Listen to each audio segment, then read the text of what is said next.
Bonjour, merci pour votre participation à ce webinaire d'ODIS consacré au réemploi et à la mobilisation des entreprises. On a un peu changé le format cette fois-ci. ODIS travaille sur des sujets un peu plus variés. Donc chaque mois, vous aurez des webinaires sur des sujets un peu différents, contrairement à l'année dernière où on a beaucoup focalisé sur les questions d'économie circulaire avec les midis circulaires de la construction. Donc notamment, on a fait un le mois dernier sur le sujet de la géothermie. On va continuer à travailler également avec 3AR sur un webinaire consacré à la commande publique. Et puis par la suite, on va reavoir quelque chose sur le réemploi à la rentrée très certainement en septembre. Ça va être un sujet qui va vous intéresser. Ça concerne le réemploi structurel avec la question du bois et la question également du métal. Mais le mois prochain, notre webinaire sera consacré à EduRénov. Ça intéresse beaucoup les collectivités. Donc voilà un petit peu pour le programme de webinaire qui sera assez riche.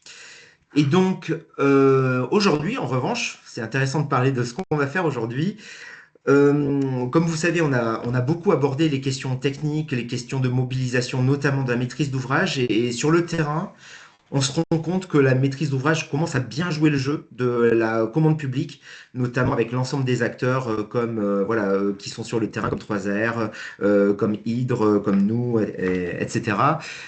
Et là, on en est à la phase, en tout cas nous, ce qu'on observe sur le terrain, c'est qu'on est à la phase de la structuration finalement de la commande publique avec des stratégies patrimoniales et effectivement des objectifs qui sont par opération. Donc ce que l'on est en train d'observer pour certaines maîtrises d'ouvrage, c'est que la question du réemploi et de l'économie circulaire, parce que une des tendances, c'est justement de mettre un double objectif, réemploi et recyclage également sur les opérations. Bah, du coup, c'est quelque chose qui va devenir un peu plus, comment dire, qui va se massifier un petit peu. C'est des sujets dont on parle depuis quelques années, hein, donc vous n'êtes pas trop surpris de ce sujet-là, mais c'est en train de se structurer. Et aujourd'hui, l'un des sujets qui est très intéressant, bah, justement pour les maîtres d'ouvrage, c'est de dire, bah, est-ce que les entreprises sont prêtes, en gros, à faire ça? Donc c'est une réflexion qu'on voulait vous proposer aujourd'hui avec trois éclairages également pour voir un petit peu comment travailler sur ces questions-là de mobilisation d'entreprise. Donc nous avons trois chouettes intervenants aujourd'hui qui vont très bien s'articuler. Donc on a Alexandre Remaudière de DSTP 86 qui va se présenter un petit peu tout à l'heure et qui va parler d'une opération très concrète. On va ouvrir fort justement avec un retour d'expérience sur l'opération de la caserne que vous connaissez par cœur parce qu'on en a fait un midi circulaire l'année dernière que je vous conseille de voir si vous n'y avez pas été parce que côté maîtrise d'œuvre, maîtrise d'ouvrage et organisation de chantier, sur la question de l'allotissement, etc., ça répond à beaucoup de questions. Donc n'hésitez pas à voir ce midi circulaire. Mais là, le sujet, c'est vraiment le côté chantier qui va être très intéressant, qu'on a très peu abordé la dernière fois. On aura également Olivier Cagnon, que vous connaissez certainement, de Remabat, qui travaille en Creuse. Il a une plateforme de réemploi qui est très chouette et il a travaillé sur une expérimentation avec des entreprises sur une opération qui est très répétable et donc ils sont travaillés sur un livrable très intéressant qui va certainement paraître dans pas trop longtemps. Et donc là, c'est très, très intéressant de justement de parler de cette opération-là. Et Mathilde Billet, qui est absolument incontournable de Novatec, que vous connaissez très bien également, qui travaille sur quelque chose de plus structurel, sur des méthodologies d'accompagnement territoriaux autour de justement de la mobilisation des entreprises. Et donc tout ça, on l'espère, va s'articuler très bien et va vous permettre d'en savoir un peu plus sur ce sujet de mobilisation des entreprises. Donc, donc ça sera dans cet ordre-là, les interventions. Ce qu'on vous propose, comme on vous le disait un petit peu tout à l'heure, c'est d'avoir des échanges, questions à la fin des trois interventions. On aura le temps. Et si ça vous va, on va commencer. Et on va commencer non pas par l'intervention d'Alexandre, mais par montrer ce qu'il a fait. C'est-à-dire qu'on va vous montrer une petite vidéo de ces traverses SNCF, ces fameuses et ces célèbres traverses SNCF de l'opération de la caserne. Et c'est très bien de voir une petite vidéo pour voir comment ça se fait. Après, derrière, justement, c'est ce qu'on était en train de travailler tout à l'heure. Ben, on va vous montrer aussi quelques photos du chantier terminé, mais également de phase de stockage. Voilà, donc on vous propose de commencer par une très courte vidéo pour voir un peu comment ça se passe. Voilà, donc on va faire ça. Je continue à faire rentrer un peu et je vous partage l'écran. Est-ce que vous voyez l'écran? Je n'ai pas encore mis la vidéo, mais est-ce que vous voyez? Ouais, c'est bon. Je mets la vidéo. Le son n'est pas important, ne vous inquiétez pas pour ça. Mais en tout cas, je pense que la vidéo va être intéressante.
Bon, voilà, enfin, vous avez eu une petite partie finalement de comment dire, de cette pause de traverse. Il y a une partie un petit peu au début de retournement de la traverse. Donc c'était histoire de voir de quoi on parle aujourd'hui. Et donc en gros, on vous montrera tout à l'heure des photos de tout ça. Et donc du coup, Alex, je te demanderai de te présenter et tu me diras quand est-ce que tu auras besoin des photos pour illustrer ton propos. Ok, ça marche. Eh bien, bonjour à tous. Je m'appelle Alexandre Modière, donc je suis le directeur de la société DSTP 86 à Poitiers. On est une petite PME locale, on a environ 30 salariés, donc on fait essentiellement des travaux de VRD, d'enrobé, d'aménagement urbain, de réseau et de terrassement. Moi, je suis arrivé dans l'entreprise DSTP il y a 1 an et demi.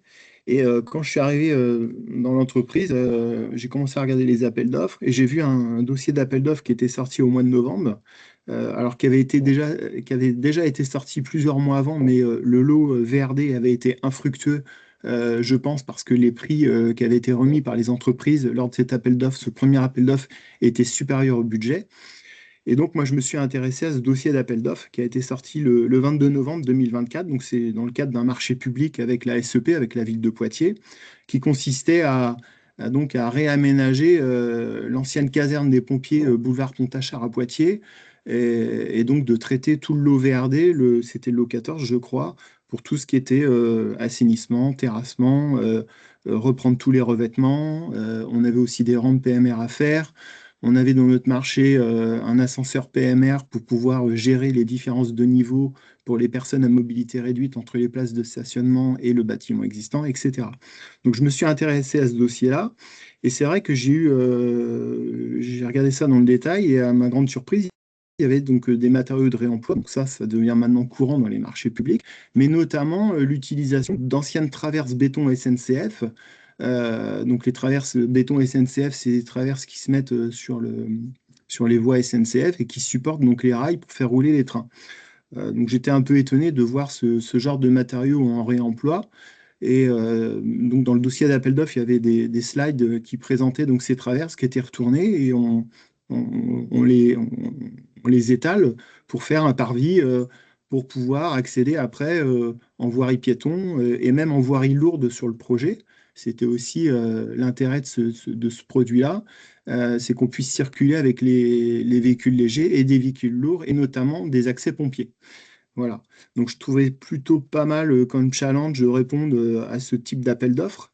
Et puis ne serait-ce aussi que pour les équipes, parce que c'est des produits qui sont complètement différents et ça pouvait aussi challenger les équipes de ma société. Donc j'ai répondu à cet appel d'offres-là, on a remis l'offre de prix, donc c'était le 10 janvier 2025. Voilà. Donc on a été retenu, on a passé dans l'enveloppe budgétaire. Voilà, on a une date de notification de marché, c'était en mars 2025. Et donc, on a commencé la pose de ces fameuses traverses béton SNCF à partir de septembre 2025. Et le chantier s'est terminé en décembre 2025. On avait donc à notre marché 1000 traverses béton à poser. Ça fait à peu près, attendez, je vais regarder ce que ça fait à peu près 600-650 mètres carrés de traverses béton. Autour de ces traverses béton SNCF, on avait aussi des bétons désactivés. Voilà. La particularité donc, de ce dossier, c'est que les traverses béton avaient été vendues par la SNCF à la ville de Poitiers. Pour chaque traverse, ça a été valorisé à 1 € symbolique. Euh, Plusieurs complexités pour ce projet-là. Déjà, c'est d'aller les chercher, ces traverses béton SNCF. On a été les chercher sur un site de la SNCF à Coutras, dans le 33, à côté de Bordeaux. Alors, je ne sais pas si on peut montrer les quelques photos pour essayer d'illustrer la présentation, David.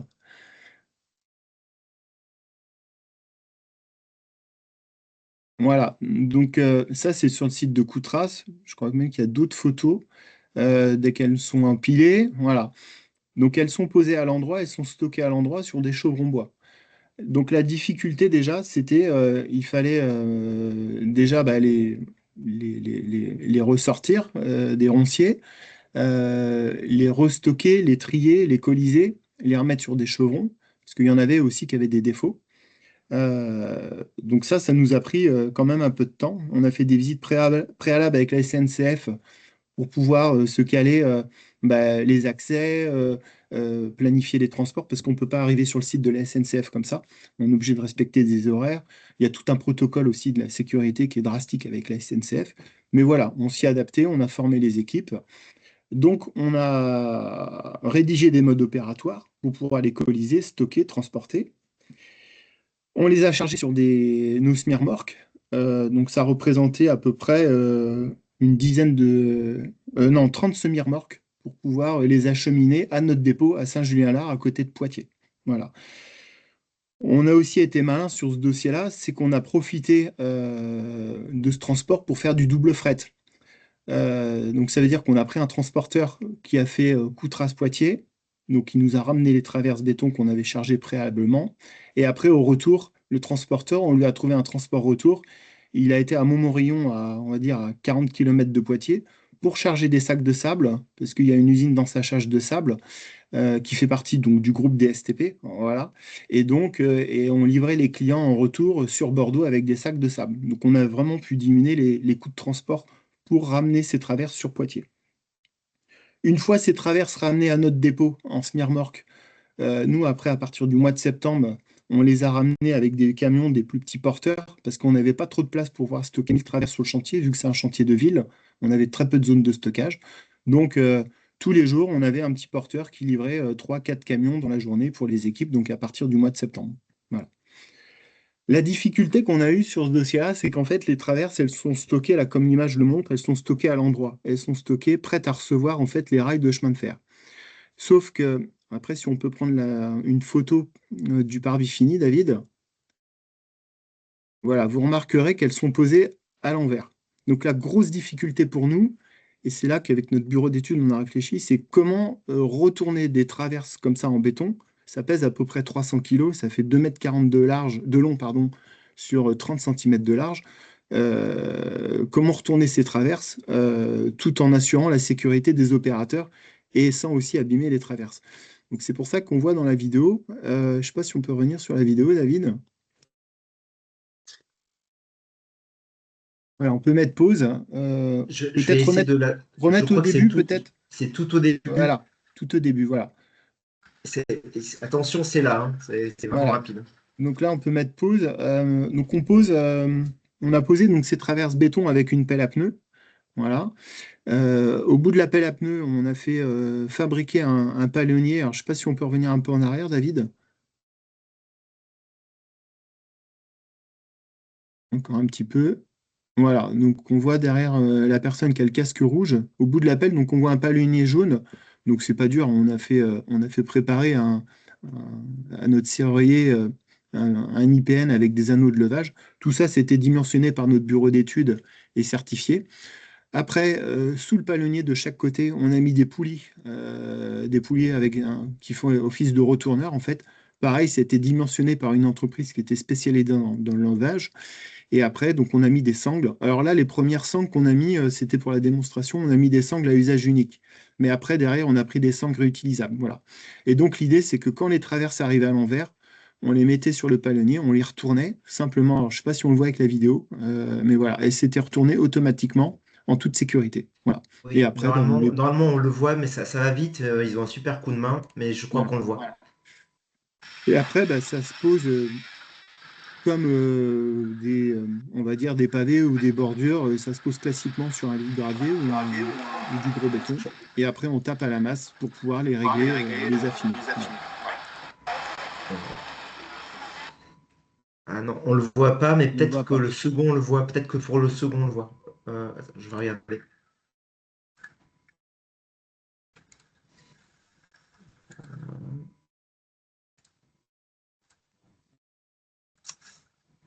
Ah non, malheureusement, là, Non, on ne le je l'ai voit pas pas. chopé. Je l'ai pas chopé, désolé. Ouais.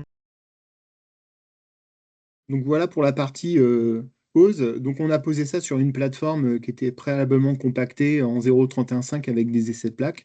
Et après, dessous, on a mis un lit de sable en 6-10 qui permet, un, de pouvoir régler ces traverses béton. Et deux aussi, bah, l'intérêt de ce produit-là, c'est de drainer le terrain parce qu'on est sur des revêtements perméables. C'est tout l'intérêt. Voilà.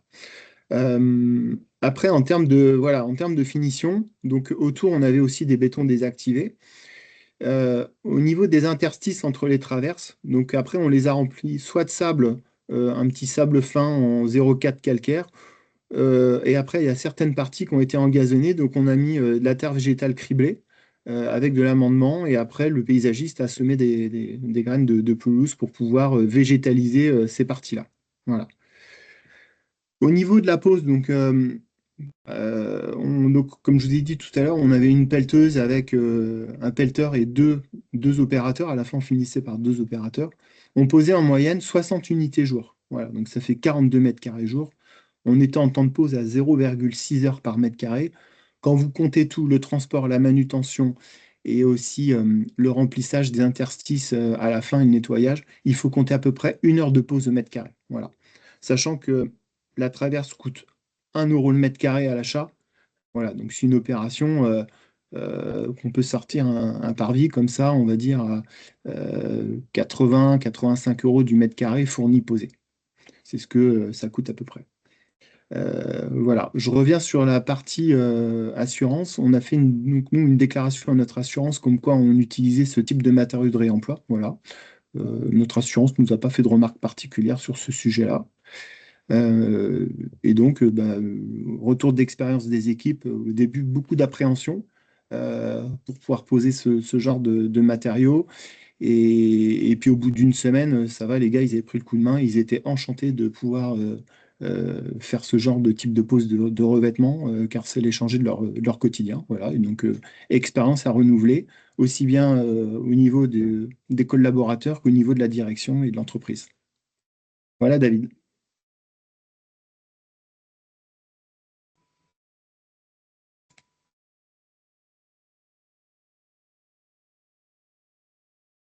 Il n'y a pas de son, David. Voilà, c'est bon. J'ai essayé d'éviter d'appuyer plusieurs fois. Alors, si quand même, il y avait une petite question en fait concernant la pollution des traverses. Est-ce que ça a été un sujet ou pas? Pas du tout. Pas du tout. On Ok, m'a pas posé la question. ok, ça roule. Et il y avait peut-être quelqu'un qui avait levé une main, mais je la vois plus. Donc, ça sera peut-être tout à l'heure en fait qu'on va poser. Ah si, Virginie. Merci David, bonjour à tous et excusez-moi de mon retard. Euh, J'avais une question sur les traverses. Ça veut dire qu'aujourd'hui, la SNCF accepte de vendre ces traverses parce que ce que j'avais entendu, c'est que quand ils s'étaient rendus compte que c'était intéressant financièrement, ils avaient augmenté les prix. Est-ce qu'on peut encore en trouver? Est-ce que c'est quelque chose qu'on peut refaire en fait?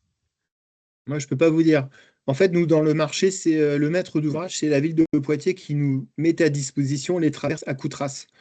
Voilà. Après, je sais qu'il y a eu un accord transactionnel qui a été fait entre la ville de Poitiers et la SNCF au prix de 1 € l'unité.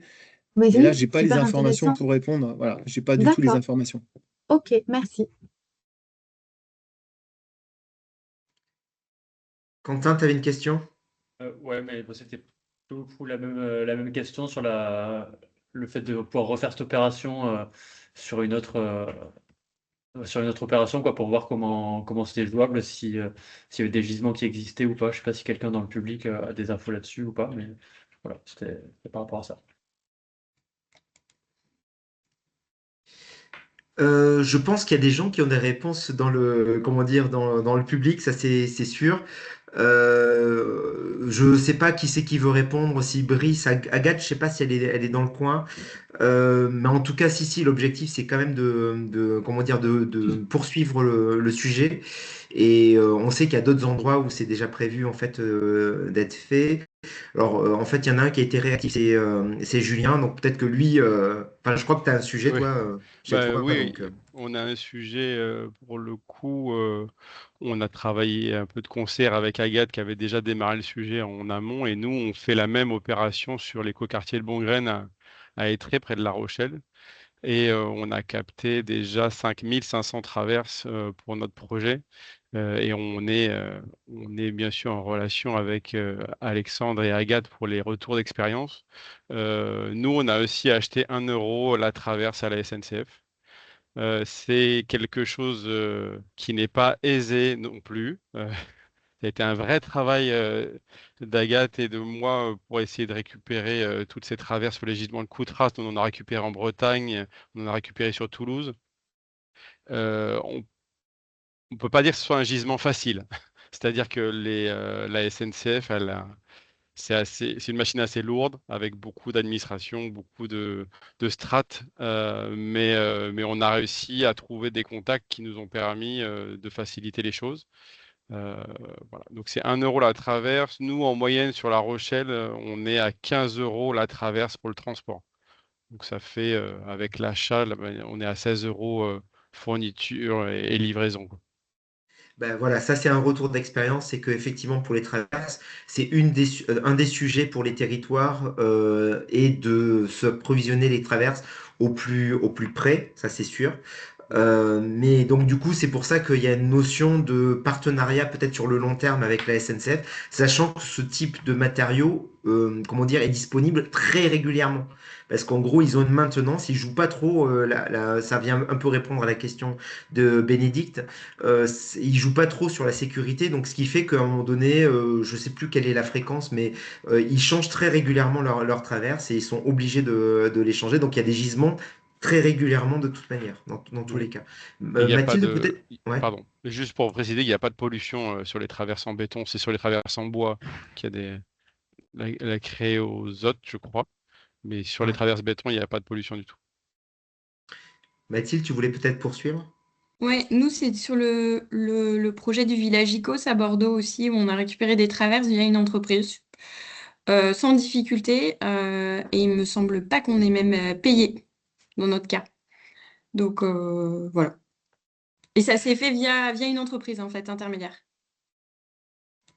Ah, Brice, ben voilà, il va nous sauver, Brice, ça vient de donner plein d'infos. Pas beaucoup plus, mais un petit peu plus quand même. C'est-à-dire qu'avec Agathe, effectivement, on a travaillé sur le projet de la caserne. Agathe était pleinement en charge de ça. Moi, j'étais l'architecte mandataire et bon, je suivais ça, mais d'un peu plus loin. J'ai quand même quelques précisions à apporter. La SNCF nous a dit que le renouvellement des traverses était à peu près tous les 30 ans, qu'aujourd'hui, il y avait plus de biblocs. Vous savez, c'est des blocs. C'est ce qu'on a vu, mais en deux parties, c'est-à-dire qu'on a deux blocs avec une barre de métal qui les relie, deux blocs de béton avec une barre de métal qui les relie. Donc ça, il y en a a priori pas mal. On sait aussi par ailleurs que les traverses jusqu'à maintenant étaient plutôt envoyées vers du concassage. Les biblocs sont plus facilement concassables que les monoblocs qu'on a à l'écran. Oui, David, je t'ai envoyé une vidéo avec le retournement, on va pouvoir le voir. Voilà, donc il y a des entreprises qui récupèrent ça, et peut-être c'est ce qu'a fait Mathilde, c'est de capter une entreprise qui devait concasser de la matière et au lieu de la concasser, ben, on la réemploie, ce qui est quand même beaucoup mieux. Voilà, donc c'est des gisements qu'on peut trouver peut-être plus facilement via des entreprises que par la SNCF, qui est vraiment une grosse machine. Je rejoins Julien, c'est l'expérience d'Agathe aussi, enfin, évidemment. Et la vidéo que je t'ai envoyée, on peut voir le Ouais, retournement. on va la montrer parce qu'effectivement, nous, on était sur le même, enfin, je pense au même endroit. Effectivement, ça se retourne bien. Enfin, ils ont vraiment le coup de main. Je pensais l'avoir pris, mais du coup, merci Brice de m'avoir envoyé la vidéo. On va la voir. C'est très court, hein.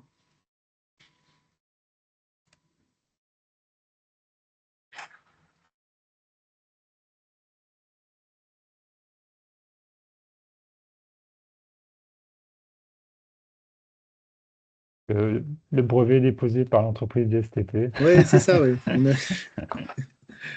Je prends 1 euro sur Oui, la c'est ça. traverse. Non, Fallait c'est ça, penser. c'est que Fallait ça a penser, l'air ouais. extrêmement simple, mais ça a Ça, l'air ça a extrêmement l'air simple. extrêmement simple, mais aller retourner une traverse de 300 kilos, c'était compliqué. Ouais. On était parti au début avec des pinces hydrauliques à mettre sur la pelle, les retourner. On avait étudié tout un tas de trucs, ça nous coûte une fortune. Et puis à un moment, j'étais voir mon levageur et j'ai dit, mais attends, il faut qu'on trouve un truc. Et on a trouvé la solution, c'était dans le magasin, des poulies dimensionnées et puis rouler. Voilà. C'était très simple. L'entreprise qui nous a accompagnés là-dessus sur le levage, c'est la société Cap Levage à Poitiers. Voilà. C'est avec elle qu'on a trouvé la solution. Hmm. Alexandre, est-ce que tu peux Euh, nous parler de la suite, si un jour on t'appelle et on a besoin dans les traverses pour refaire des tuyaux dessous? Ça fait partie Alors des oui, choses bah, il auxquelles suffit on a de... discuté un peu. Voilà, c'est des traverses qui sont posées à sec. Donc il suffit de ressangler après par-dessous la traverse, hein, et c'est vide, hein, voilà, on gratte un peu de chaque côté, on repasse une traverse. Et puis après, on les retire comme on veut. Voilà. Donc au niveau après exploitation, entretien, ça pose pas de problème. Voilà. Ça a quand même on pas a, mal d'avantages. Hmm. Toi, justement, pour recaler aussi par rapport à notre sujet, parce que c'était super bien d'avoir un retour d'expérience, mais si tu devais donner un conseil finalement à une entreprise pour pouvoir travailler sur la question du réemploi, alors pas techniquement, parce qu'on sent bien que sur techniquement, toi, t'as ta technique à toi et tu t'es mobilisé autour de ta technique à toi, mais du coup, est-ce qu'il y a quand même un conseil? Est-ce qu'il faut y aller? Est-ce qu'il faut être prudent? Enfin, quel conseil tu donnerais aux entreprises? J'ai un conseil, il suffit comme tous les chantiers de bien préparer son chantier. Déjà de bien l'étudier au départ, voilà, faut bien le valoriser, hein, parce que bah, c'est pas tout, hein, on est là aussi pour entrer dans nos clous, comme on dit. Bien aussi former les équipes, les opérateurs, notamment sur la partie sécurité. Et après, si le chantier est bien préparé, il n'y a pas de raison, hein. Ça se pose comme un revêtement en pierre. Des fois, on a des revêtements en pavage en pierre qui sont quand même assez importants, assez lourds, des grosses dimensions. On peut poser même avec des ventouses. Après, c'est pas compliqué. Voilà. Franchement, j'ai pas d'appréhension là-dessus. Ouais. Merci beaucoup. Ça va faire une super comment dire, transition avec Olivier, parce que lui aussi, il a un projet un peu structurant voilà, qui est pas trop connu, donc ça va être super intéressant finalement de lui donner une petite, un petit coup de projecteur finalement, parce que c'est très chouette, et vous allez voir que son projet montre que des actions de réemploi avec n'importe quel type d'entreprise, etc., bah, c'est finalement possible de le faire à des échelles comment dire, tout à fait appropriables pour tout le monde. Je te laisse la main, Olivier, et peut-être te représenter un petit peu, parce que je pense que beaucoup de gens te connaissent, mais ça vaut quand même le coup de redire. Oui, oui, oui. Bon, bonjour à toutes et à tous. Je suis en train d'essayer de partager mon écran. Dites-moi si ça fonctionne. C'est bon, C'est bon? c'est bon pour moi en tout Euh, cas. ok. Donc l'objectif ce matin, c'est de présenter un chantier pilote sur lequel on a travaillé, enfin en tout cas qu'on a suivi. Juste avant, je voulais faire en guise de préambule une petite présentation de Remabad, donc la structure dont je m'occupe, dont je suis coordinateur. On est une ressourcerie du bâtiment et on est aussi un chantier d'insertion. Donc c'est vraiment un projet qui marche sur 2 jambes et on est situé à Felletin dans le sud de la Creuse et nous sommes en activité depuis 2023. Donc on va bientôt avoir 3 ans d'activité. Nos activités, en gros, c'est classique pour les ressourceries, collecte, valorisation et vente. On fait au niveau collecte, on vise surtout à faire de la dépose soignée. Par la force des choses, on s'est mis à faire aussi de la petite démolition et finalement, ça répond aussi à une demande en local. Donc là, il n'y a pas forcément de réemploi à la clé. Et pour tout ce qui est réemploi, on collecte évidemment, pied de chantier, sur proposition des entreprises, où on récupère aussi les apports des entreprises et des particuliers. Ensuite, on valorise essentiellement du tri du nettoyage, mais on est en train de mettre en place de l'aérogommage et aussi du désembouage pour les radiateurs en fonte. Et puis, on a un espace de vente, une matériothèque, donc qui est ouverte au public, et notre clientèle est constituée à très très largement de particuliers, donc qui viennent s'approvisionner pour leur chantier. On est 8 salariés, enfin on est 12 salariés, 4 permanents, 8 personnes en parcours d'insertion. Et puis on a des locaux qui sont, je précise parce que c'est quand même un peu le nerf de la guerre dans les ressourceries, donc plutôt adaptés. On a 300 mètres carrés couverts et 2000 mètres carrés extérieurs, ce qui nous laisse le temps de voir venir et de développer l'activité. Voilà. Et puis on a aussi des financeurs, hein. Je disais, on est un chantier d'insertion, donc on a une grosse part de financement sur les emplois, donc des aides à l'emploi, de la part de la direction du travail, et puis aussi après d'autres financeurs sur de l'investissement, ce qui nous a permis aussi de démarrer. Et c'est aussi des conditions que le modèle économique tienne. Olivier, il y avait une petite question de Virginie sur, apparemment, tu avais parlé de désengage. Qu'est-ce que c'est?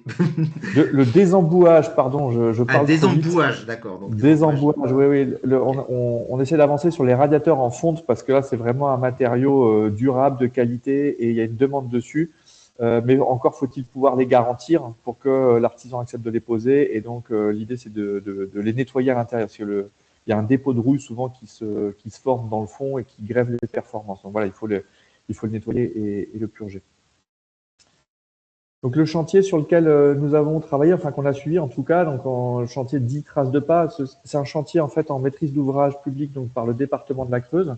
Là sur la photo, il est situé, c'est le bâtiment du milieu là à gauche de la chapelle. Et traces de pas, c'est un autre chantier d'insertion qui a ses locaux dans ce bâtiment, d'où le nom du chantier. Mais c'est un chantier sur lequel le département travaille depuis longtemps pour réinstaller des unités de l'UTAS et de l'UTT. Et il est situé à la souterraine, donc dans le nord de la Creuse, un petit peu à l'autre bout du département pour nous. Et une des particularités aussi, c'était un chantier programmé depuis longue date, et je le précise parce que ça veut dire que les besoins du département ont évolué entre le moment où le chantier a été conçu et le moment où il a commencé à être réalisé.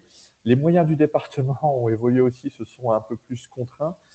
Et puis aussi, les équipes avaient changé au sein du département dans l'équipe de maîtrise d'ouvrage qui suivait le projet. Et tout ça, ça a son importance. Le réemploi dans le chantier, alors évidemment, ce n'était pas du tout intégré en amont. Un petit potentiel avait été identifié, alors surtout d'un point de vue qualitatif, mais ça je vais y revenir, hein. Le but c'était pas de sortir des chiffres et des gros volumes, mais d'avoir un panel un petit peu diversifié de matériaux.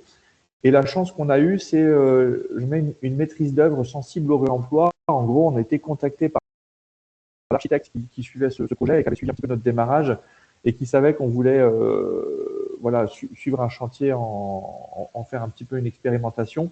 Et c'est lui qui avait identifié le potentiel dans ce chantier. Avec aussi le fait d'avoir des faibles volumes, ça permettait de rendre une opération faisable aussi, assez facilement, et sans trop de prise de risque. Donc on s'est lancé dessus avec, donc je disais, avec un objectif qualitatif. Le but n'était pas forcément de récupérer nous-mêmes, ça c'est sûr, c'est notre cœur de métier, nous, Rémabat, mais là sur ce chantier, c'était vraiment de pouvoir expérimenter et de renseigner cette expérimentation pour derrière pouvoir déterminer les freins, les leviers. Et j'ai mis aussi faire monter en compétence les acteurs locaux. Là, je pense surtout au volet diagnostic. En fait, on a embarqué quelqu'un qui fait d'habitude du diagnostic thermique et fongique, et qui s'est dit que ça pouvait être une bonne option de diversification. Et l'idée, c'était aussi de pouvoir commencer à tester un petit peu les entreprises locales sur la question du réemploi, et évidemment de valoriser les entreprises qui testent, de travailler avec la fédération du bâtiment pour valoriser tout ça. Je vais dérouler un petit peu le retour d'expérience lot par lot. Donc, le premier lot sur lequel on a travaillé, c'est le lot menuiserie. Donc là, on a un petit peu tous les cas de figure, parce qu'on a des menuiseries qui ont été laissées en place. Et ça, on va le retrouver sur plusieurs lots, hein, par rapport à ce qui était prévu de la dépose, on enlève et on met du neuf. Ben, il y a des choses, en fait, on n'y a juste pas touché. Du réemploi in situ, menuiserie déposée et reposée, ça paraît une entreprise. Et réemploi ex situ, Donc tout ce qui et là nous on se positionnait en seconde ligne, on va dire Remabat, même si c'était pas l'objectif de dire nous on est là pour reprendre ce dont les entreprises ne voudront pas ou ce qui ne pourra pas être récupéré sur le chantier. Et en fait, ce qui est le plus intéressant finalement dans ce projet, c'est pas tant les volumes, ce que je disais, c'est plutôt le retour des entreprises. Là, par exemple, l'entreprise de plâtrerie qui a fait la dépose-repose, en fait, c'est la première fois qu'ils faisaient ça et ça leur a pas posé de problème. Et en gros, moi, c'est un truc que je trouve assez intéressant dans ce retour d'expérience, c'est le retour des entreprises en général, c'est finalement, on sait faire et si on nous le demande, on va le faire.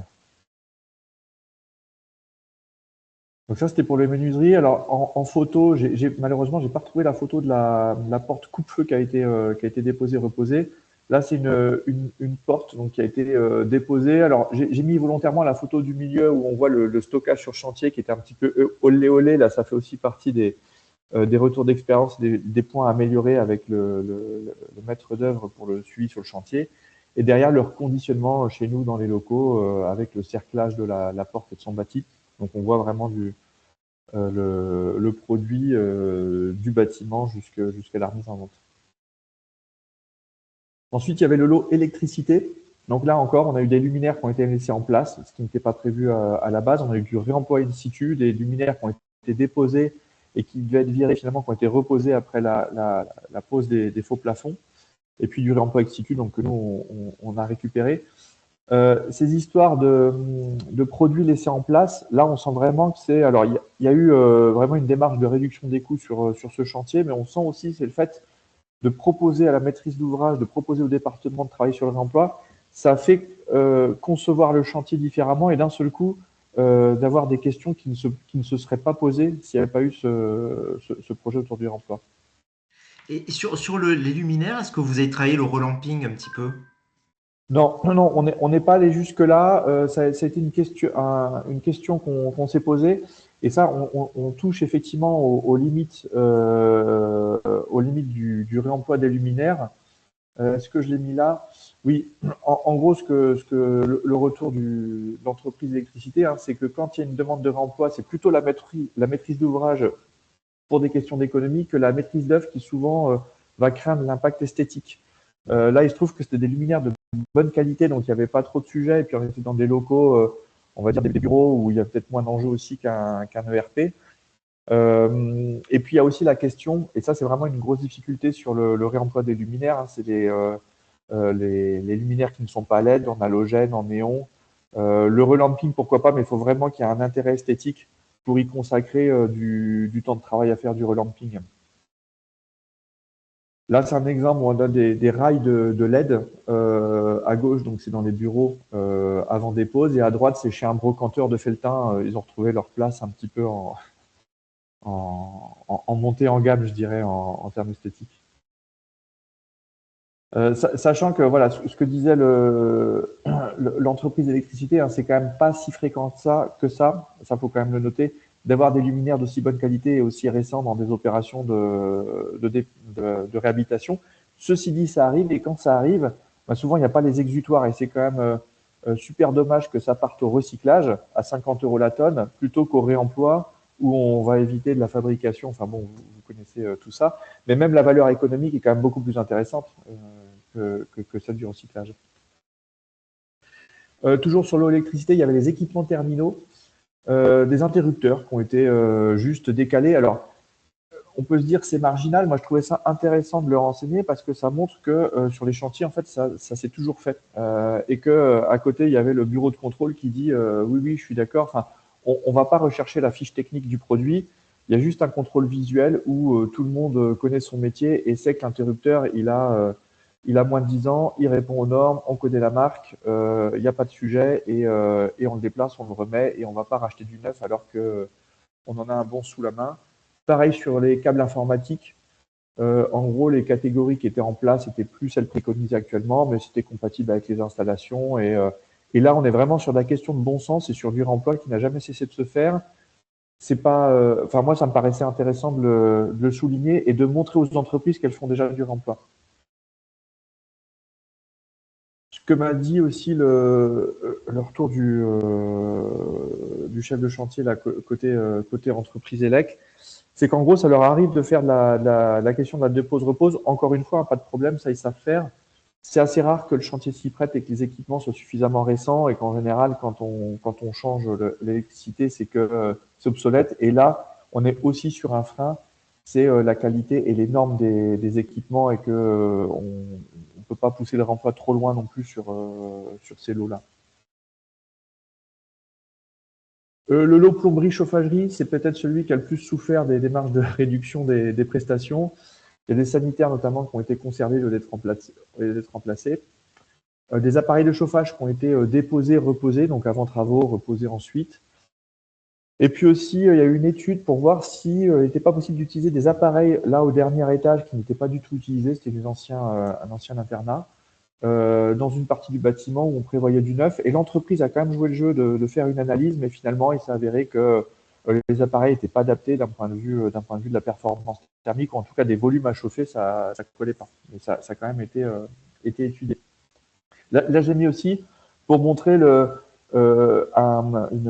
tentative de remploi qui n'aboutit pas, mais qui a quand même été étudiée, et ça passe aussi par là. Alors, j'ai eu un retour quand même, c'est le réemploi, c'est bien gentil, mais moi, je perds la marche sur le produit neuf. Ça, c'était pour le cas du sanitaire qui devait être au début déplacé, puis finalement a été seulement mis en place. Et moi, je trouve qu'il y a un vrai sujet là-dessus pour les entreprises. Et en fait, la marge, faut la remettre sur la valorisation et sur le reconditionnement, en fait. Et moi, je trouve ça intéressant d'un point de vue de l'économie locale parce que en Creuse, on fabrique pas de sanitaire. Par contre, on a des entreprises qui peuvent déposer, reposer, reconditionner. Et en fait, il faut apprendre à décaler la valeur économique sur le chantier. Et pour ça, il faut avoir aussi une approche économique globale du chantier.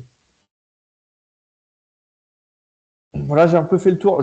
Il y aurait peut-être d'autres détails, mais on va pas tout creuser non plus. On en a ressorti, nous, quelques préconisations pour que le réemploi puisse se faire. Le premier, c'est d'avoir une volonté claire du maître d'ouvrage dès le départ. Alors, c'est un peu paradoxal parce que pour le coup, ce n'était pas le cas sur le chantier, mais on a quand même une maîtrise d'ouvrage qui a joué le jeu dès lors qu'on l'a contacté. Et pour que ça se passe bien, il faut que ce soit prévu dès le début et que ce soit traduit dans les marchés. C'est-à-dire que là, ça a été réadapté hors marché parce que les entreprises ont bien voulu jouer le jeu et je pense aussi parce que l'impact était assez marginal sur les prestations prévues. Mais pour que ce soit, pour que le réemploi puisse vraiment trouver sa place, il faut que ce soit dans le marché, ça c'est clair. Il faut un diagnostic ressources en amont, il faut un diagnostic qui permette vraiment d'identifier le potentiel de réemploi. Et puis après, il faut un pilotage de la dépose soignée par la maîtrise d'œuvre. C'est-à-dire qu'il faut que la maîtrise d'œuvre ait vraiment un suivi de ce que vont faire les entreprises derrière. Et puis aussi, là, c'est un peu le but là sur la photo que je montrais, que le conditionnement sur chantier soit aussi anticipé, ce qui n'avait pas été le cas là. Et pareil, quand nous, on est appelé pour aller chercher les produits, il faut aussi un peu plus anticiper. Il faut que nous, on sache ce qu'on va chercher. Là, je parle des acteurs du réemploi. Enfin voilà, qu'il y ait une meilleure coordination un petit peu sur tous ces points-là. Ça, c'est un bilan qu'on a fait aussi avec le maître d'œuvre. Et puis, je finissais aussi en mettant un dialogue permanent avec les entreprises. Mais en fait, là, le constat, c'est que ça s'est assez bien fait et que la culture sur le chantier permet justement ces ajustements-là et que le réemploi, mais comme beaucoup de choses sur les chantiers, on a beau les prévoir en amont, c'est aussi sur place et dans le contexte que ça s'ajuste et ça nécessite la coopération de tout le monde. Une autre conséquence qui me paraissait vraiment intéressante à renseigner là sur ce projet, c'était les conséquences que ça a eu du côté de la maîtrise d'ouvrage, du côté du département.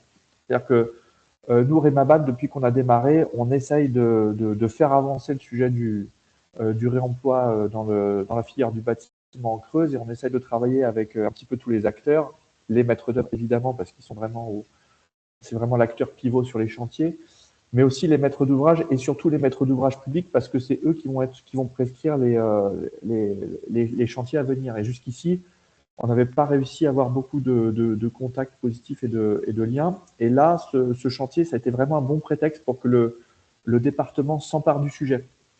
C'est-à-dire que jusqu'ici, c'est éventuellement, on nous appelait, là, on nous appelait sur des réflexions de collège pour passer, venir chercher des matériaux avant qu'ils partent à la benne, un petit peu entre la poire et le fromage, comme ça se passe souvent. Et là, avec ce chantier-là, on a fait appel à nous. Ah ben ça se déclenche tout seul là. Le département a fait appel à nous pour démonter un sas dans les archives départementales. Et puis a fait appel à nous aussi pour récupérer la toiture du collège de Felletin. Donc là, c'est hors marché parce que les marchés avaient été écrits.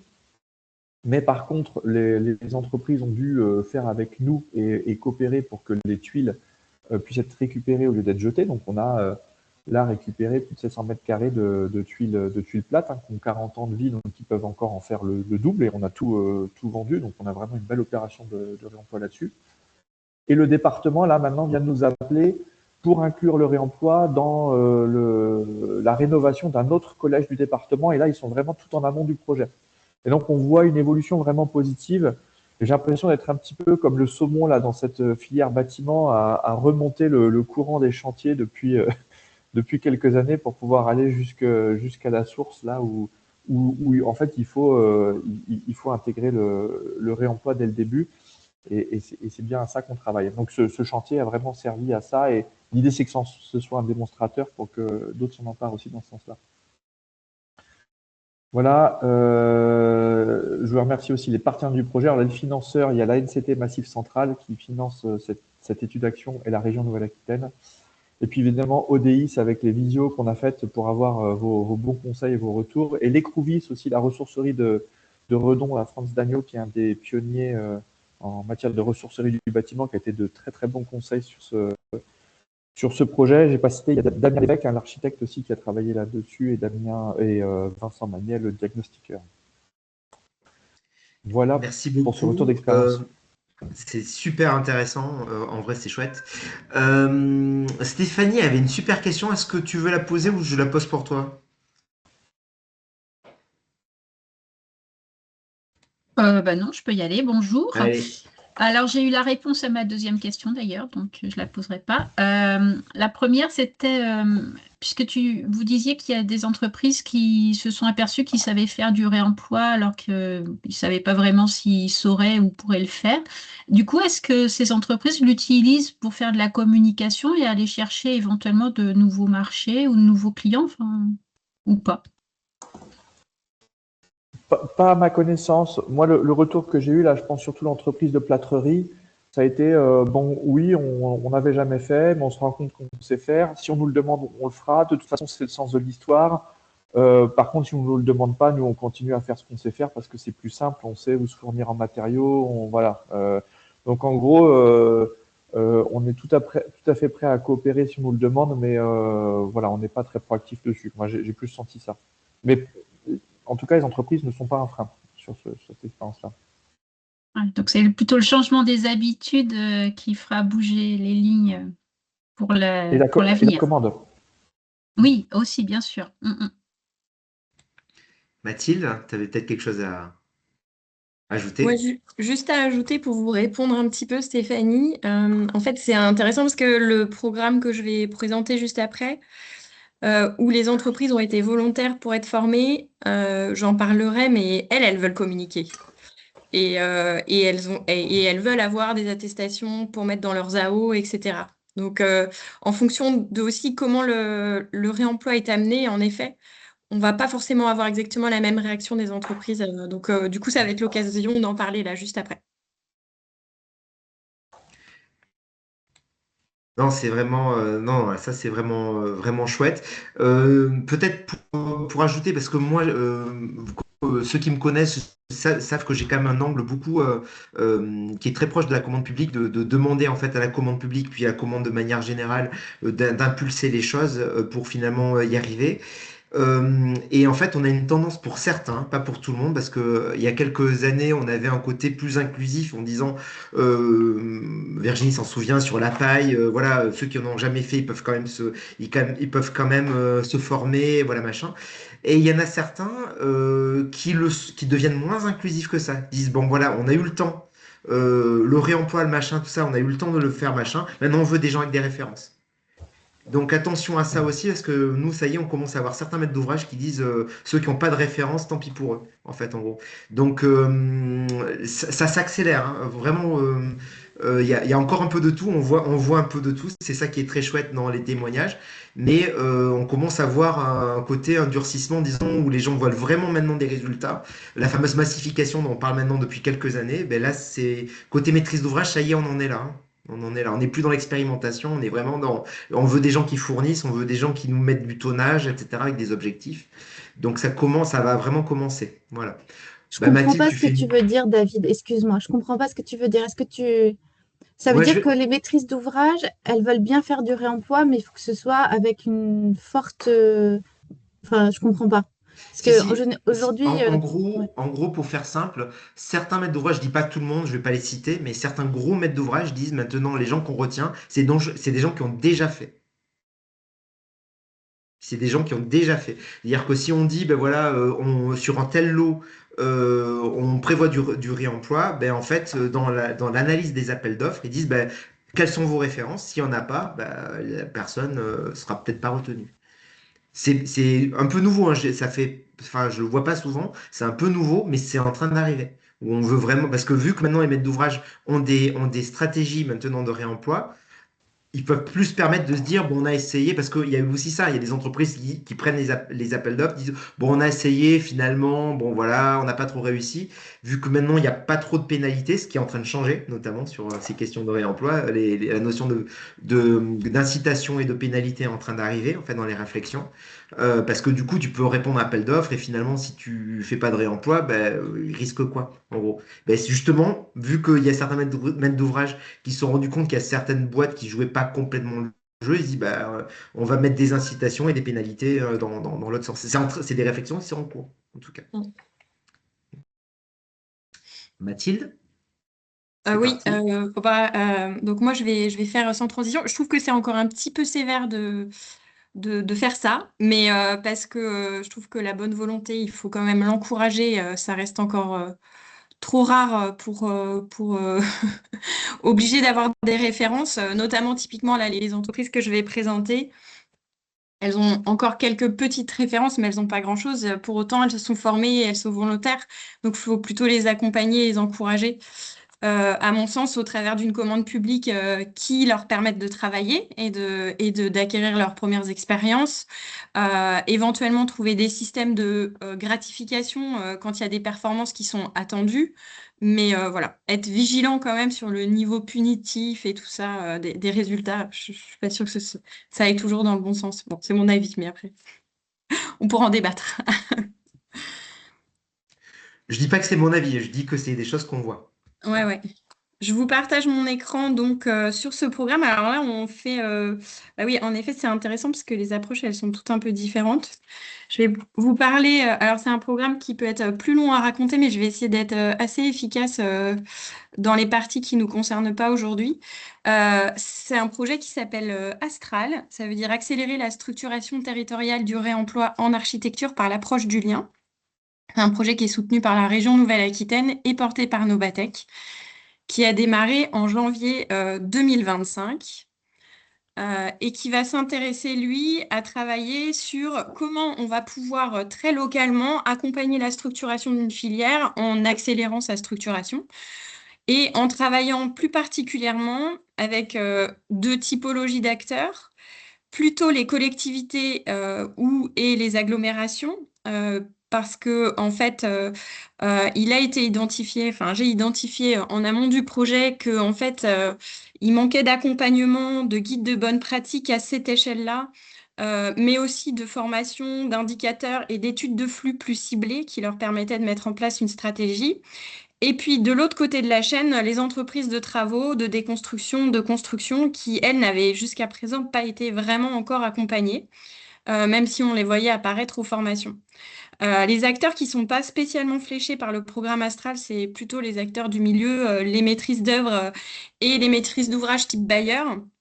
Parce que, bon, par ailleurs, nous, on mène d'autres actions avec ces acteurs-là, et parce qu'aujourd'hui, c'est des acteurs qui, à mon sens, sont assez outillés en termes de formation, de guides de bonne pratique, même si, globalement, il y a encore un certain nombre de personnes qui débutent, qui font leur premier pas. Il y a une vraie motivation et il y a une mobilisation de cette partie d'acteurs. Donc l'enjeu, c'était de venir un petit peu mobiliser les collectivités, l'agglomération et de l'autre côté, les entreprises de travaux, de construction.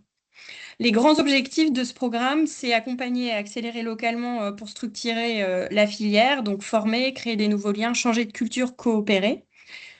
Porter un plaidoyer, ça c'est un horizon un peu plus grand autour de la déconstruction à partir d'expérimentations. Évaluer et mettre en place des indicateurs qui permettent à un territoire de poser une stratégie. Donc outiller les collectivités avec des mesures d'impact. C'est vrai qu'aujourd'hui, on parle de tout ce qui est du plan, du patrimoine, on parle d'un certain nombre d'éléments, il y a la CSRD pour d'autres acteurs, etc. Donc comment, avec des outils, des indicateurs faciles, on va pouvoir mettre en place une stratégie.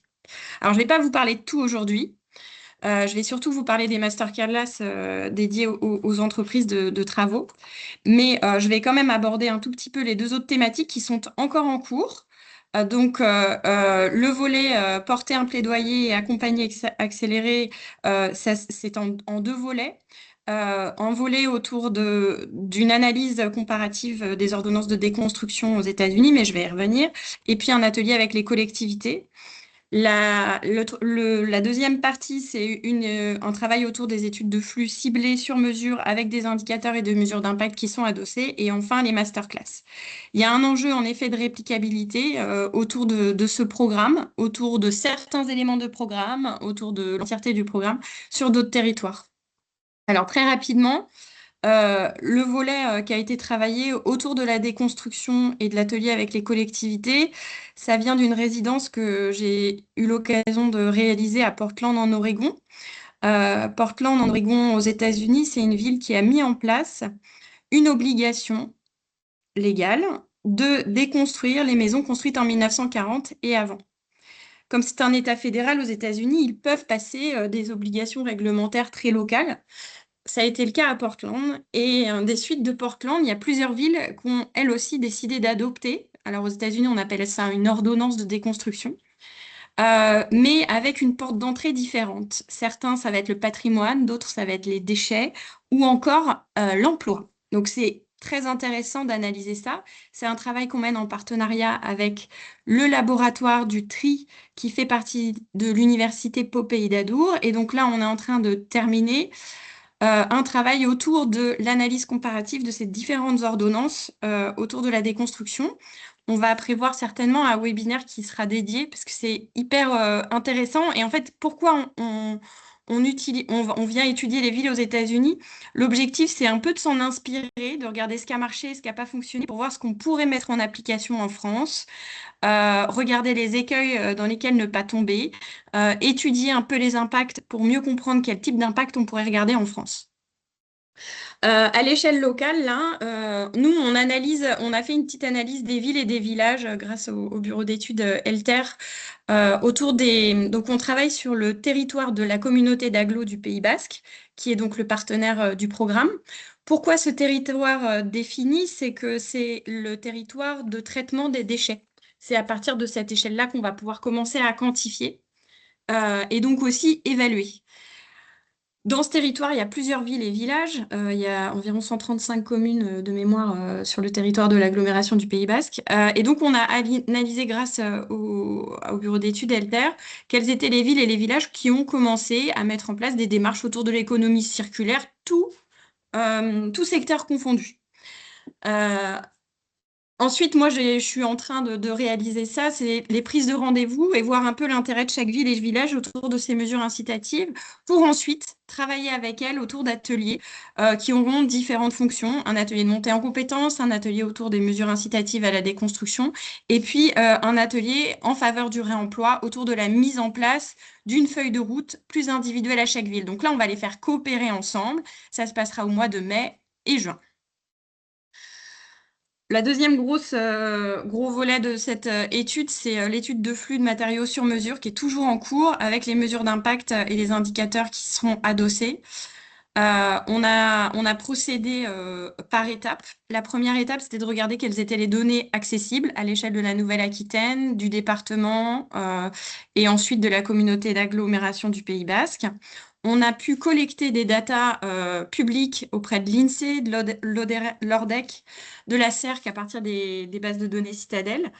Et puis, on a regardé les sites émetteurs, les sites récepteurs et les sites émetteurs-récepteurs, donc les flux entrants, les flux sortants, donc les flux sortants de la démolition, les flux entrants avec la construction.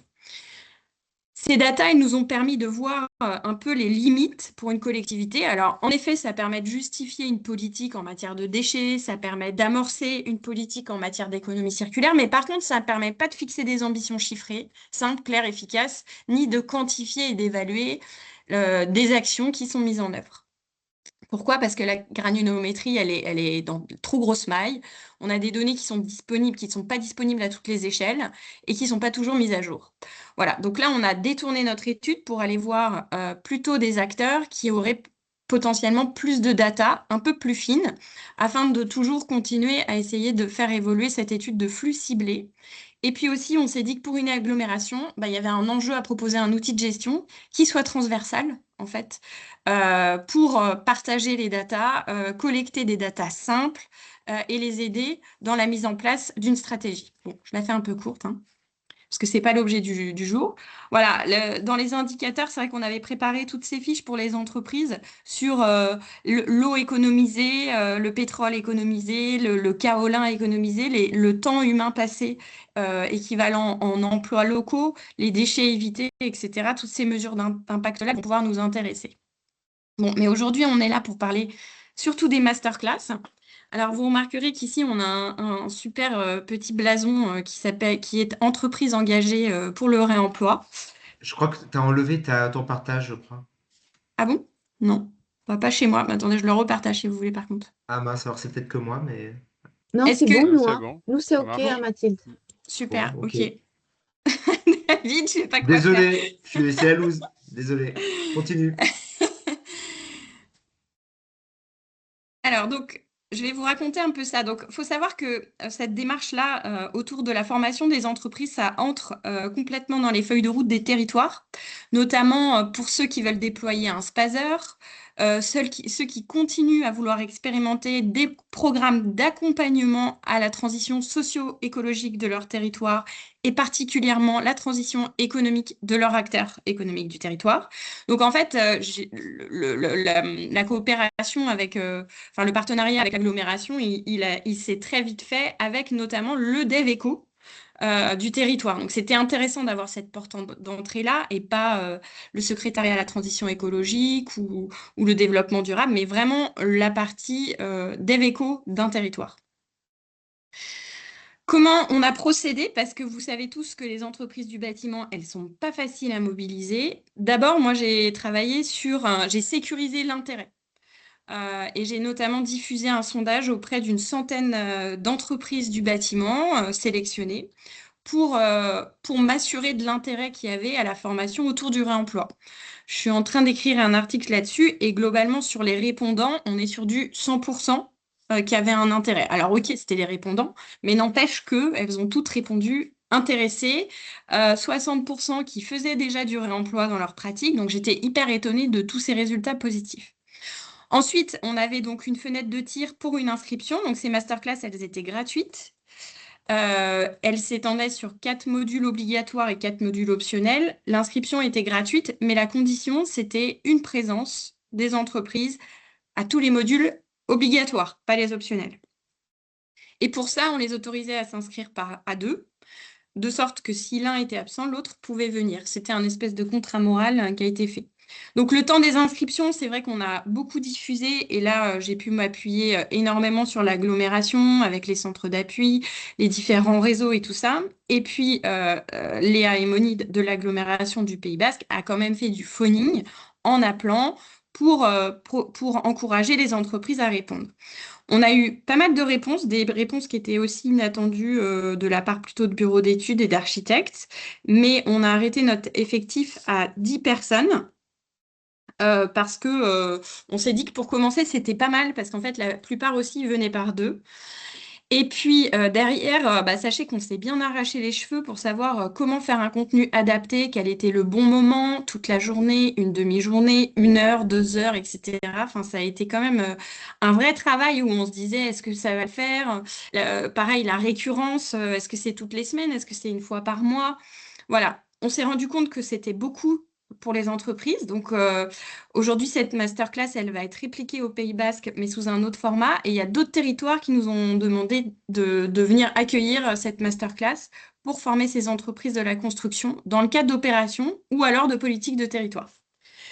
On avait donc une base de contenu obligatoire avec des modules qui étaient justement, on parlait tout à l'heure, Olivier, tu parlais du chiffrage et de justement cette petite marge qui se prenne sur la fourniture des matériaux. En fait, autant franchement, il y a 4 ans, je vous aurais dit oui, le lot zéro qui fournit, il est nécessaire. Aujourd'hui, il devient de moins en moins nécessaire parce qu'on a des magasins de matériaux qui sont en capacité de fournir et dans notre étude de faisabilité pendant les études, on est carrément capable de voir qui est capable de fournir quoi et en quelle quantité pour fixer des objectifs aux entreprises en leur disant où aller chercher les matériaux.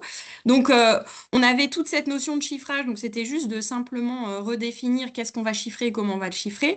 Comment aussi ils viennent éventuellement faire évoluer leur modèle économique et les prestations qu'ils proposent. Et puis pour ça, on s'est fait entourer évidemment de spécialistes. Donc il y a eu des pairs qui sont venus témoigner pour qu'ils discutent entre eux. Et puis il y avait donc des modules optionnels autour du diagnostic ressources, autour de pratique de la déconstruction et puis après autour de feuilles de route. Et on a choisi aussi de ne pas faire ça uniquement sur la côte du Pays Basque, hein, c'est-à-dire dans le BAB, Bayonne, Anglet, Biarritz, là. Parce que ces entreprises, elles venaient de partout du Pays Basque.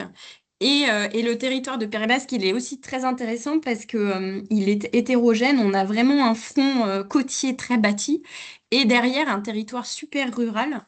Donc on a navigué pour faire ces temps de formation un peu partout sur le territoire.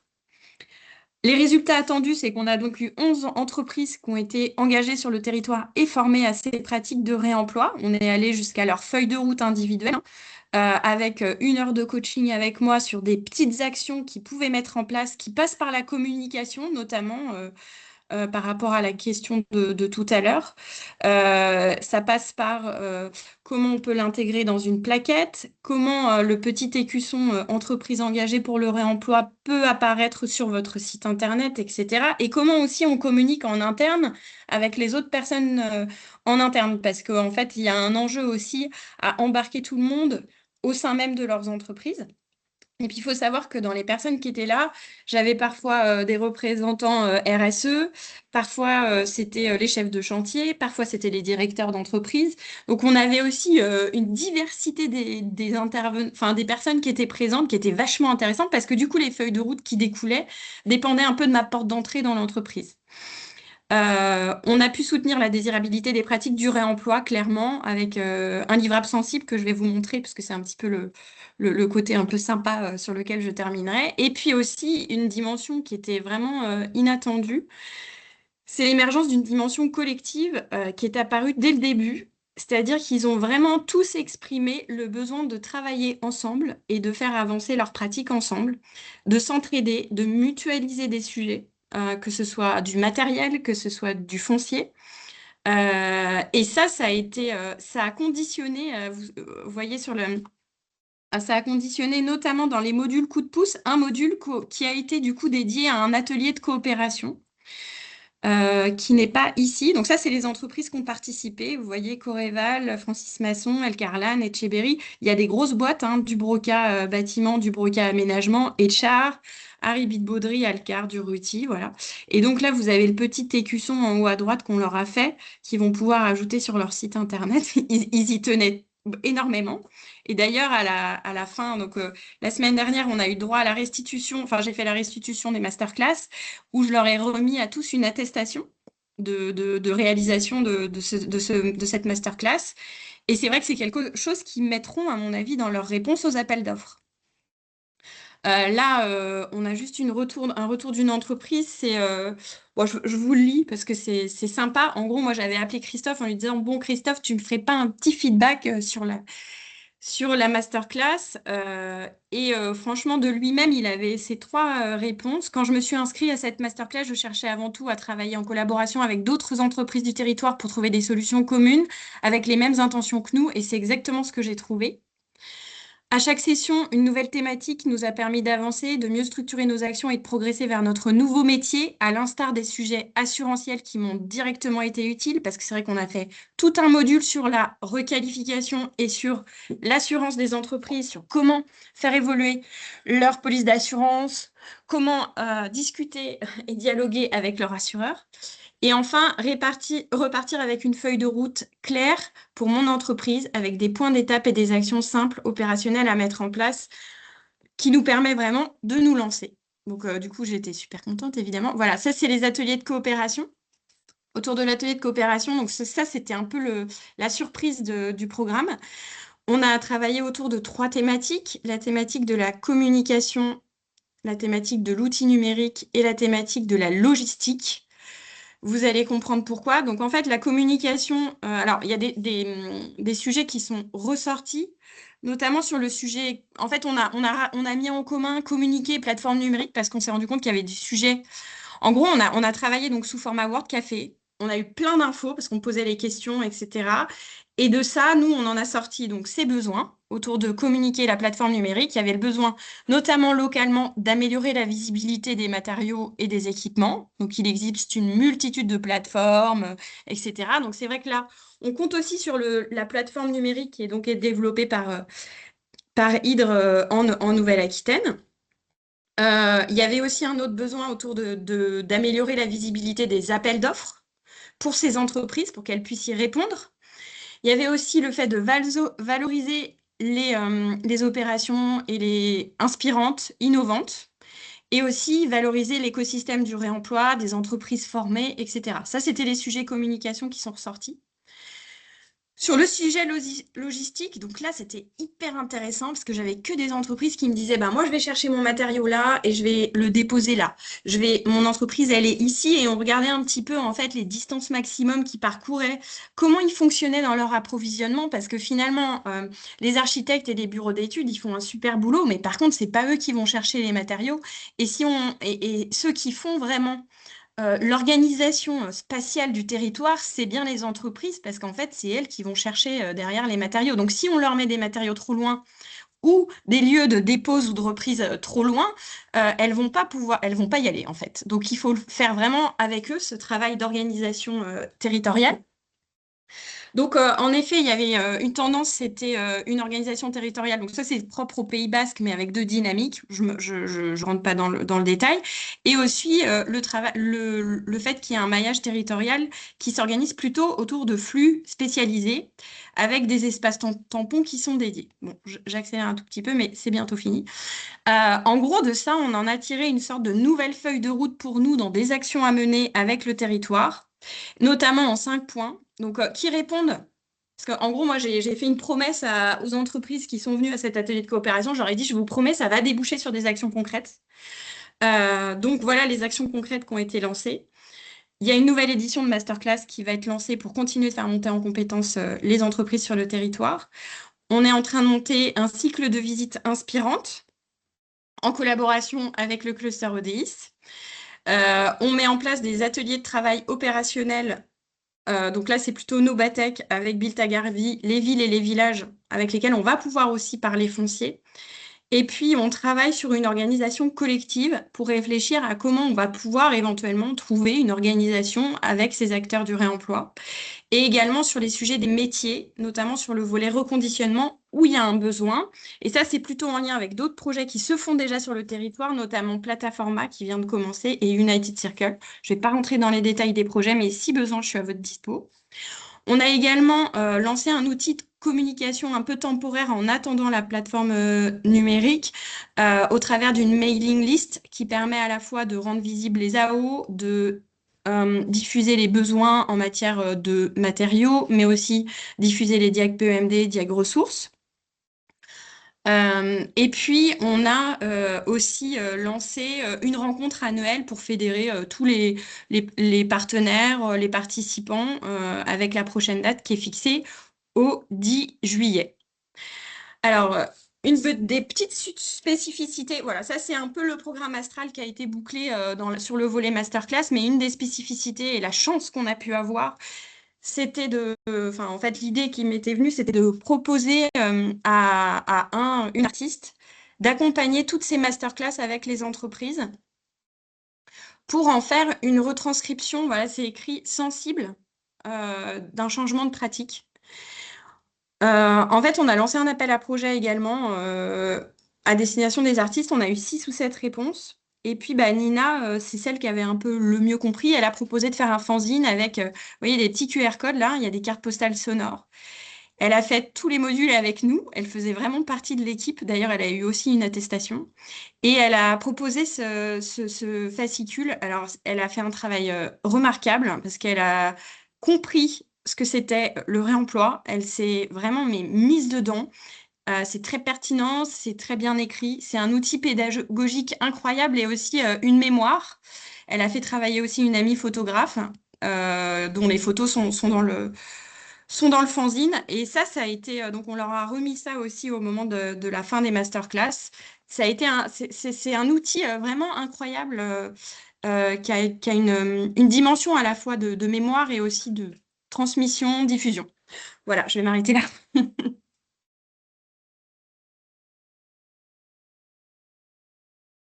Mais c'est pas complètement fini, parce qu'il y a d'autres actions qui sont à venir et qui se termineront probablement en juillet. Voilà. Ah ben donc c'est riche tout ça. C'est super bien. Euh, Est-ce que c'est votre moment? C'est votre moment à vous. Donc en gros, est-ce qu'il y a des gens qui veulent témoigner ou qui veulent peut-être poser des questions, sachant que malheureusement Alexandre a dû partir et voilà, c'est une entreprise, hein. Donc il a un chantier là sur Limoges, donc il pouvait pas rester. Et je vois que le courageux Julien se lance en premier.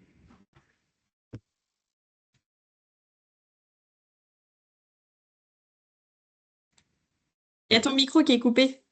Julien, tu parles tout seul. Eh oui, je recommence. Bravo Mathilde pour ta présentation, c'est super. Merci. J'ai 2 questions. Sur les 11 entreprises, est-ce que tu peux nous donner un peu la typologie? Est-ce que c'est des plombiers, des charpentiers? Enfin, qu'est-ce que c'est? Et ma deuxième question, c'est quand est-ce que tu viens faire la même chose en Charente-Maritime? Est-ce que tu as prévu de l'exporter Ouais. au territoire régional?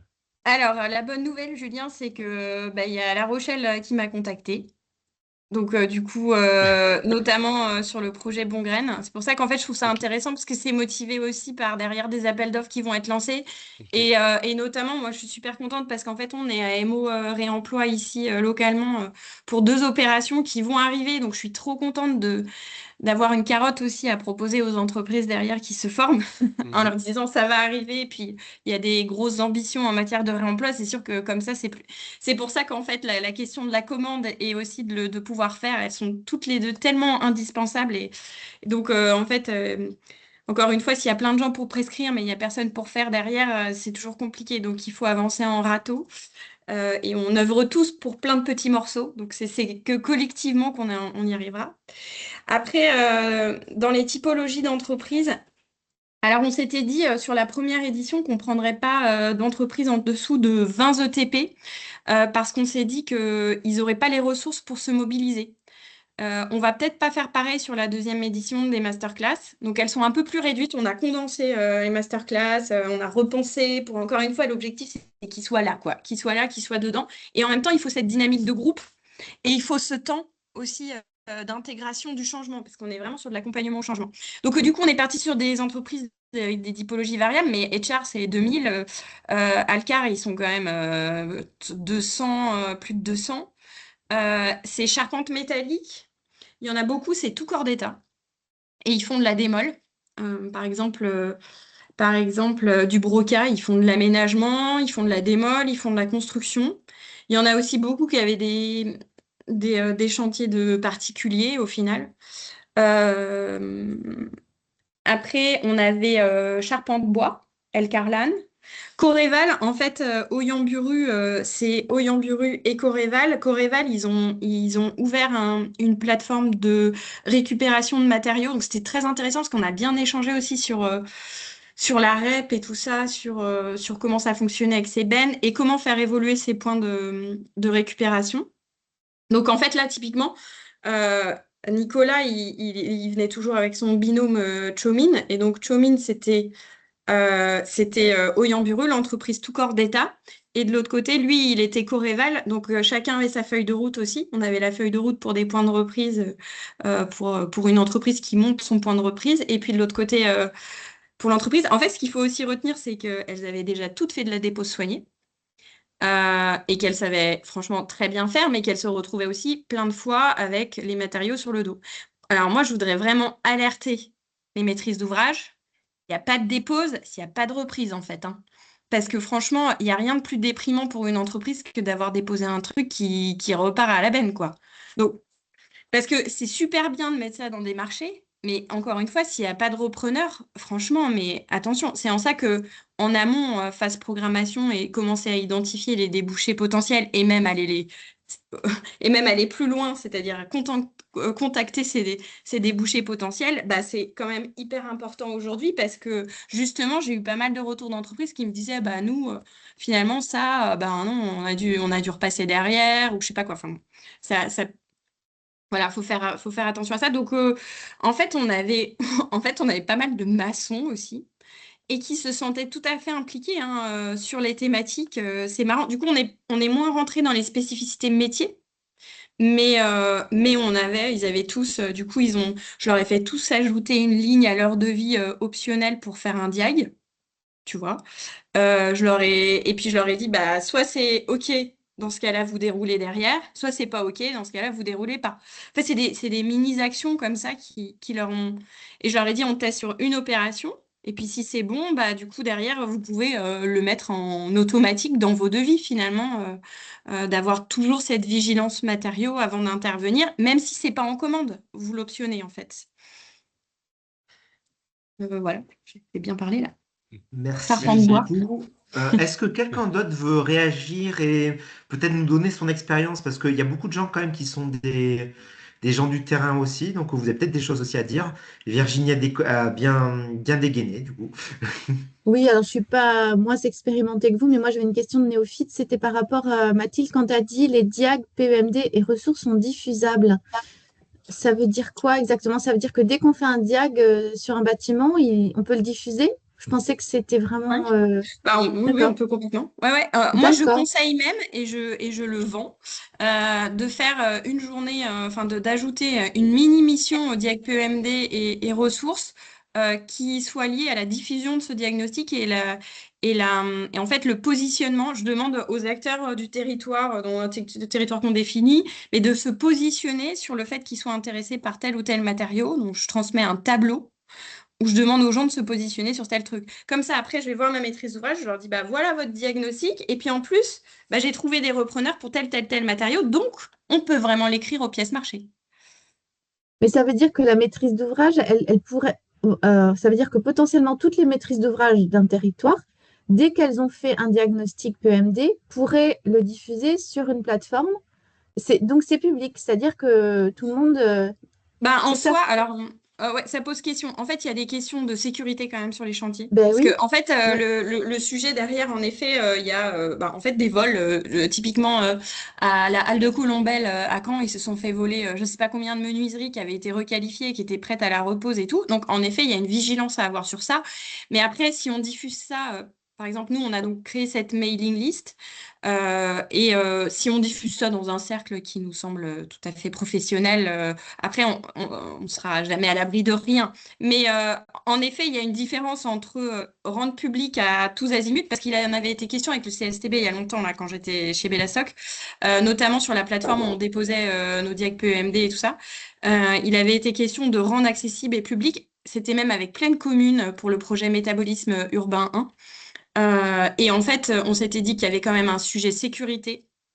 Et voilà. Donc, on avait opté pour plutôt se dire, bah, en fait, on a plutôt une liste de diffusion qu'on connaît, qu'on maîtrise, plutôt qu'un truc open source. D'accord, merci. Est-ce que quelqu'un d'autre, enfin moi peut-être pour parler de ce sujet-là, Ouais, il y avait une effectivement, question. T'as plus ton micro, David.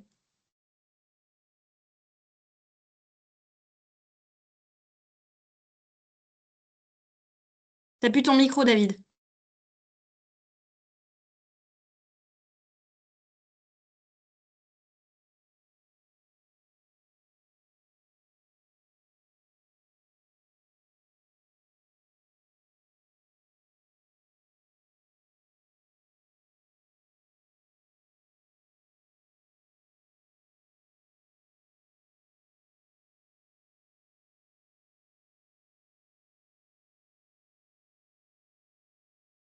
Ton micro est toujours coupé, Ah, David.